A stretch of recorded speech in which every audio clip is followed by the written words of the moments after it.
Hi and welcome to another week of Mashup. I'm Ariel.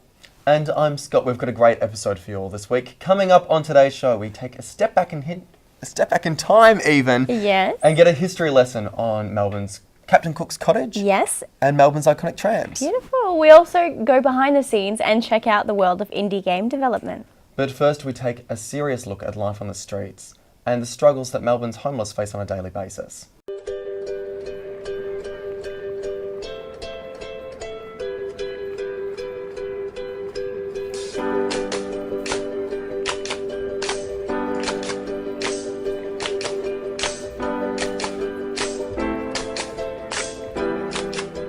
75,000 people that are homeless in streets, parks, have no money for food. It's not right. My parents died when I was 2 years old. I was put in child protection. Within 13 years of being in child protection, I went to 120 foster families. Everyone who abused me, I ended up running away. I'm homeless at the moment, but I'm trying to find accommodation. I've been sleeping rough, I've been sleeping here, but I'm trying to get a place to stay and I want to as soon as possible. Hopefully this week I'll be off the streets. So that's my story. The park was financially supporting me. The day I turned 18, they all financial support or housing for empty seats. I then had to fend for myself, which was living on the streets, finding ways to get food. I'm here to support the homeless people, and I'm showing you this because there is not enough beds, there is not enough funding. We all sleep on streets, and the time has come to stop and think, well, the homeless people need to be in shelters. This is what I'm doing. Get as much signatures as I can until they get the message. If I haven't got an income, they cannot put me in housing. If I have a birth certificate, I'll be right, but I've been trying to find a place to stay. There's not enough services to provide that. I rely on donations or the sale from my own van daily to raise enough money to get a motel. We need to help. I feel hurt for the homeless. People sleep in parks, and it's just tragic. People walk past and they sit there and they judge me and thinking that I want to drugs or alcohol but not actually stopping to know my whole story and trying to understand. Get the homeless off the street and let's try and help them. They need more services, more blankets. People just can't sleep on streets. This is beyond a joke. I go around the streets and give food out to homeless.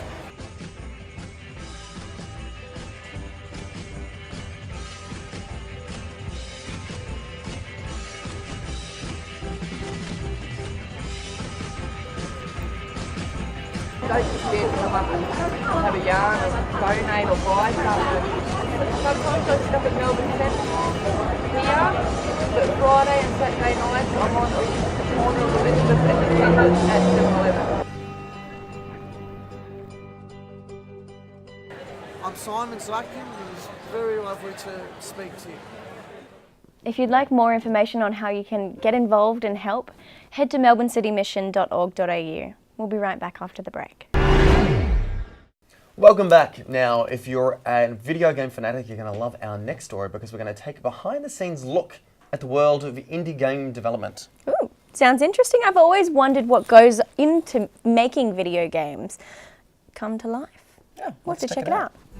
Studio Grow is a small independent game development company based in Melbourne. My name's Jacob, so I have kind of fallen into the role of a bit of a director, but I also do a lot of the character development. I designed all the characters and I 3D modeled them and animated them and all that kind of stuff, so I've sort of built up the characters.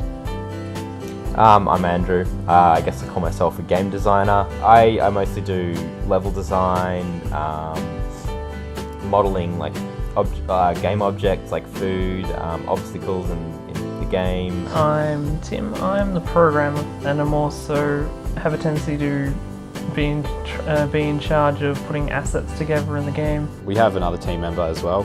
He is not here at the moment. That's John. He did a bit of the design and art as well. He did bits of level design, bits of texture. Basically, a lot of what I do as well. He mostly focuses on the particle effects and stuff in the game as well, though. And sounds. And sounds. That's right. Of course, Yeah. sounds. What is it like to be an independent game developer in Melbourne? I mean, Melbourne has a very sort of vibrant indie community. So there's a lot of like events and things like that going on. There is a lot of development as well, certainly. And due to the way that the industry's sort of gone, where we were getting, like the game development industry sort of built up quite a while ago when we were first starting to learn how to make games. The game industry was sort of going quite well in Australia. It was starting up. We were getting a lot of work from overseas. It was sort of like the industry was almost 100% focused on overseas work, and that was the majority of the games industry in Australia was that. So you could go get a job at somewhere like Blue Tongue or Chrome or something like that, and that was, I think, what began Australia's interest in games, was seeing how much money was coming into the country. But then, of course, the Australian dollar took over, sort of went ahead of the US dollar, and a lot of those companies closed down, which meant that there's this massive industry and this massive interest in games and this love of games in Australia, but there's not really any jobs. So yeah, it's not uncommon to be an indie in Melbourne, I think, for games at least. A lot of people doing it in really different ways. You have, like, I think the Arcade opened recently in Melbourne, which is sort of like a collaborative space for making games. A lot of people work. A few people we know work there. So there's a lot of sort of support. And we've got the IGDA, which is the Independent Game Developers Association, and they're very active here. They're probably more active here than anywhere else I've seen. I've always found the Australian IGDA to be probably the most active and the most passionate and the biggest probably. It's probably got one of the biggest IGDAs, and they run a lot of events. They sort of organise GCAP, which is on at the moment. So there's a lot of those kind of things. And I mean, obviously we have PAX here, which is like, they obviously picked Melbourne and Australia for a reason, because it has a massive indie scene, it has a very passionate game development scene. There's a lot of unique stuff coming from Australia. So it's a great place to be working as an independent developer. It isn't a great place to be working if you don't want to be an independent developer. And that is the other downside of developing in Melbourne. There's a lot of great social support, but in terms of financial support, like publishers and other ways of finding money, jobs. There's like jobs in the games industry. There's really not a lot around. It's kind of tough. And that probably is the biggest downside. It'd be nice if there was a bit more, money around and jobs and publishers wanting to, pick people up. But that's something that you can't really change. It's something that I guess will change naturally as the industry changes, especially around Melbourne. It depends on which angle you're coming from as to whether or not you think the industry's good. If you want to be an independent developer, then Melbourne's fantastic. If you want to be have a job, you want to be maybe part of more professional industry, then you definitely want to look anywhere other than Melbourne, really. I think. Not necessarily Melbourne, but I think other than Australia. Yeah, Australia is definitely weak in terms of employment in the games industry. That was really cool. What are some of your favourite video games? Well, that would imply that I play video games. Ah. So it's been a while since I played a video game, but when I was growing up, I would play Grand Theft Auto, which was stacks of fun. I was in high school when what's it called? Grand Theft Auto. GTA 3 came out. I played that, and I used to play a game called Assassin. I think it's called Assassin, which was stacks of fun. But when I was younger, when I was really, really young, I used to play Duck Hunt. Do you remember Duck Hunt? No. Oh, come on. Duck Hunt was the best. It was on like a Nintendo.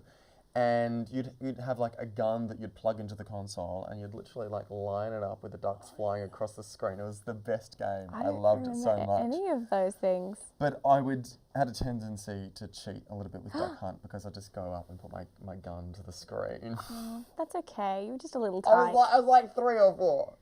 Oh man, I love Duck Hunt so much. I would love to play it again. Well, I think when I was over at friends' houses, we'd play things like Sonic the Hedgehog. Yeah. But that's all I know. That's we built cubby houses and stuff. We didn't really play games. Okay, you built cubby houses. Cubby houses. You built them. We built them. How did you build a cubby house? How old were you? Got like a minor in construction.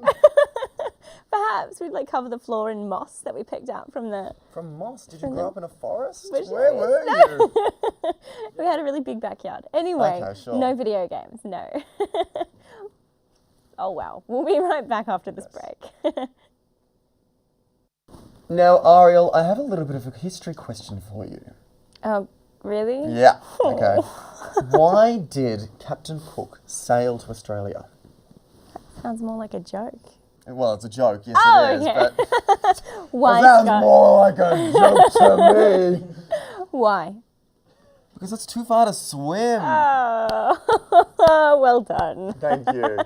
Now, on that note, let's take a step back in time and learn a little bit more about Captain Cook's cottage. Although originally built in Yorkshire in 1755, Cook's Cottage is now the oldest building in Australia and a popular Melbourne tourist attraction. Built by the parents of Captain James Cook, it's doubtful Captain Cook ever lived there, but he most certainly would have visited his mum and dad in it. The cottage was brought to Melbourne by Sir Russell Grimrod in 1934. Astonishingly, each brick was individually numbered, packed into barrels and then shipped to Australia. Cuttings from the ivory that adorned the house were also taken and planted when the house was re-erected in Melbourne. Recently, an English cottage garden has been established around the house, further adding to its period of reconstruction. That was great. It got me in the mood to learn more about Melbourne's history. Now, I'm wondering, have you actually been to Captain Cook's cottage? No. Yeah, I've got to go. Really? I haven't been for years and years and years personally, but I'm got such fond memories of going there when I was a kid. Oh, really? It's So it's a good thing to bring kids to. yeah, or then. kids or adults. It's really interesting, and it's like Yeah. a cute little cottage, and it's really small, and you can cool. look at, how he lived, and it's fascinating. I can remember going there, going through it as a child, and thinking, because it's a a captain's cottage, you just automatically assume that you're going to find some treasure there. Oh Yeah. That I took my niece to the Sea Shepherd ships, and she still thinks that she went to in a Williamstown. pirate ship, and I just think that's really cool. Yes. So same sort of thing. Yeah. Now, if you're in the mood for a little bit more history, we're going to learn about Melbourne's iconic trams. So let's take a look. This iconic building was built for the Hawthorn Tramways Trust and opened in 1916. Located at the junction of Power Street and Wallen Road, Hawthorn. The depot initially consisted of a 3-story building, together with a 4-road tram shed located behind. The depot ran the city to Wattle Park, City of Burwood, and Richmond to Power Street tram services.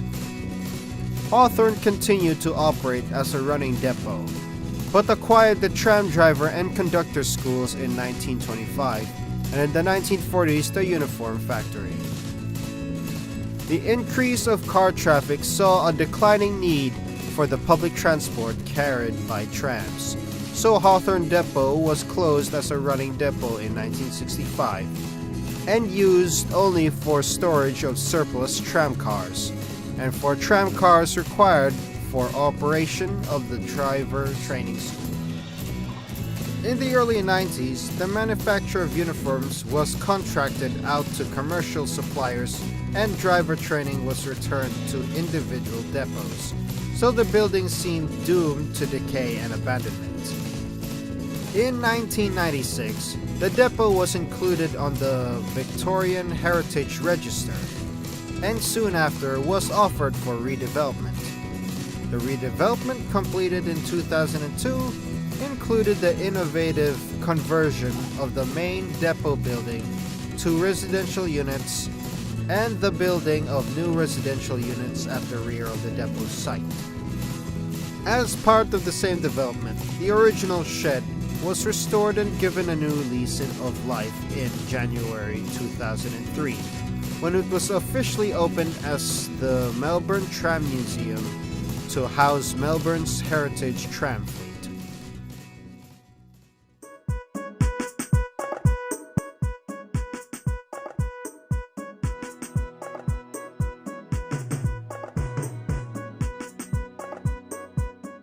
You know, y'all gotta make people excited so that they come out, because I'm getting tired.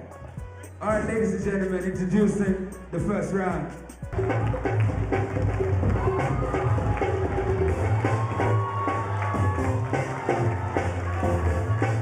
In 2014, Deng and Mayum held these fashion shows in Brisbane, Sydney, and one recently in Melbourne at the 29th of August 2014 at Adir Croatians Catholic Centre at Sunshine West of Melbourne, Victoria.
Now, don't forget, as always, you can find Mashup Melbourne on Twitter, Instagram, YouTube, and Instagram. Did I say that? You already said that. YouTube? Did you miss that one? You can find us on the internet. You can find Ariel and myself as well. You can look up at Scott Winfield on Twitter or Instagram, and there I'll be. What about yourself, Ariel? What's yours? Yes, it's kind of Is embarrassing. it at Ariel Simone? That would make sense. It's not. Oh, My it isn't. Twitter handle is eat_my_bubbles with a Z. With a Z as well. Yes. It's a quote would from that be? Finding Nemo. I see. It's kind of like a catch me if you can sort of reference. Makes perfect sense to me. Yes. Of course it does. Unfortunately, that's it for another week of Mashup. Thanks for tuning in. And now to take us out is Lace and Whiskey with their track Rest in Pieces. Bye, guys. See you next week.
Slash my wages.